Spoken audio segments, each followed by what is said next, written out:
Le problème des petits commerçants en centre-ville, c'est plus que le problème du commerce, c'est le problème du centre-ville en général. Le centre-ville a été refait, ça c'est une bonne chose, mais on a 35% de vacances dans les appartements et on a à peu près 20% de vacances dans les locaux commerciaux.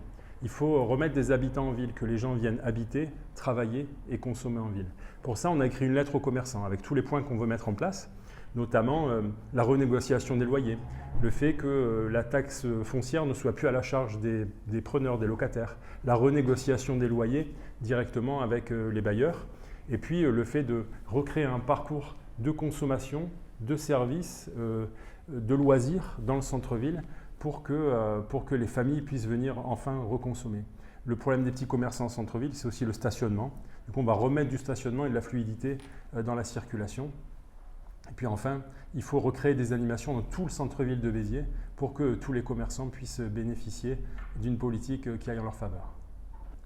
Moi, mon ambition, c'est que Béziers, ça redevienne une ville qui rayonne au niveau du sport régional et national. On a des clubs qui sont formidables, qui sont des locomotives, comme la SBH, comme les Angels au volley. On a aussi le club de baseball qui est très bien placé. Mais il faut que le sport soit accessible à tous. Mon ambition, c'est qu'il y ait zéro jeune sans solution au niveau du sport. Donc il faut que le mercredi, chaque jeune puisse aller faire son sport. Pour ça, on va s'appuyer sur un élément qui existe déjà. C'est l'Office municipal du sport avec qui j'ai discuté et qui mérite qu'on s'y intéresse parce que l'Office municipal du sport permet de fédérer les clubs entre eux pour pouvoir mutualiser les moyens, mutualiser aussi les moyens de locomotion parce que ce n'est pas évident pour certaines familles d'amener les jeunes au sport le mercredi ou dans des activités extrascolaires, périscolaires. Donc on va s'appuyer sur l'Office municipal du sport. Et puis moi j'ai pour ambition aussi de refaire complètement le complexe de la Présidente qui était un complexe sportif qui faisait référence au niveau national il y a encore une vingtaine d'années, qui s'est aujourd'hui beaucoup dégradé et qui permettra de faire rediscuter les jeunes ensemble autour du sport. Et dernier point, je veux créer des olympiades des écoles pour que les jeunes puissent se rencontrer au moins une fois par an et pratiquer le sport tous ensemble. Alors c'est un gros problème à Béziers, le manque de médecins. C'est une politique qui n'a pas été menée sur ces 10 dernières années, alors qu'on savait que ne serait-ce que cette année, il y a 8 ou 10 médecins qui vont partir à la retraite. Il y a un manque criant de médecins, notamment pour nos seniors. Alors ce qu'il faut faire, c'est pouvoir attirer de nouveaux médecins. Alors il y a une maison pluridisciplinaire qui va être mise en place. Ce n'est pas parce qu'on fait le bâtiment que les médecins vont arriver. Comment les attirer? Déjà en relançant le centre-ville. Parce qu'un médecin, que ce soit un homme ou une femme, il vient avec son compagnon, avec sa compagne, avec sa famille. Il faut qu'il puisse avoir une vie culturelle en centre-ville, une vie de consommation en centre-ville et une vie de service. Donc ce sera les deux pendants. Et puis on va activer des partenariats avec des grandes universités, qu'elles soient en France ou en Europe, pour attirer des étudiants médecins ici à Béziers et pour leur faciliter l'insertion. Alors je parlais tout à l'heure à l'instant du parcours en centre-ville, mais il faut aussi trouver un logement, il faut trouver des places en crèche, il faut faciliter l'emploi de ces personnes-là. Donc voilà comment on va attirer de nouveaux médecins. Et puis on va aussi créer un médibus avec un médecin qui ira dans les quartiers où la population a un petit peu vieilli, ou qui n'a plus de médecin traitant parce que les médecins aussi ont vieilli et sont partis à la retraite. Et on ira directement à la rencontre des publics qui ont besoin de médecins dans leur quartier. La question du parking, elle est prégnante à Béziers. Il y a énormément de places de parking qui ont été supprimées en surface, même s'il y a des parkings silos qui ont été créés. On a des parkings souterrains, on a ce fameux parking du Champ de Mars. La question du parking au Champ de Mars, c'est aussi la question de la mobilité. Est-ce que tout est fait pour qu'on puisse éviter d'utiliser la voiture à Béziers et d'avoir un coût du stationnement qui est aujourd'hui prohibitif, voire confiscatoire pour des étudiants qui ont des moyens qui sont limités. Donc je pense que la première chose à faire, c'est déjà de rénover le parking qui est à l'arrière de l'université Paul Valéry pour qu'il soit enfin praticable. On va le laisser gratuit. Faire des tarifs préférentiels par abonnement pour les étudiants. Et puis l'idée, c'est aussi que si on a des étudiants qui arrivent de l'extérieur de Béziers, qu'ils puissent laisser leur voiture à l'extérieur sur des parkings tampons en périphérie, avec des navettes gratuites qui vont ramener vers le centre-ville, et notamment vers l'IUT ou vers Paul Valéry. Alors ça, c'est tout le sens de mon engagement. Moi, je veux que d'ici 5-10 ans, les jeunes aient le choix de rester à Béziers ou de partir pour mieux revenir. Aujourd'hui, rester à Béziers, ce n'est pas forcément une opportunité. Il faut que Béziers, ce soit une terre d'opportunité. Alors, il y a des choses qui sont faites avec l'IUT, mais il faut aussi créer des filières de formation qui correspondent aux besoins en emploi d'aujourd'hui et créer les filières d'emploi de demain pour que des jeunes étudiants viennent à Béziers, s'installent à Béziers et puissent travailler à Béziers. Donc il y a le développement de l'économie qui doit aller avec le développement des filières de formation. Pour ça, il faut parler avec les chefs d'entreprise, avec les équipes pédagogiques et avec les universités pour créer ces filières de formation qui créeront les emplois de demain. Alors le trafic à Béziers, c'est un vrai problème. Béziers, c'était la capitale du vin. Aujourd'hui, c'est la capitale de l'embouteillage. Il faut refaire un plan de circulation pour que ce soit plus simple de circuler à Béziers. Il faut remettre du stationnement en centre-ville, c'est ce que je disais tout à l'heure. Et puis pour éviter l'utilisation au maximum de la voiture, il faut se rendre compte d'une chose, c'est que tous les jours, il y a 15 000 voitures qui rentrent dans Béziers pour travailler. Ce sont des travailleurs qui viennent à Béziers, qui viennent en voiture.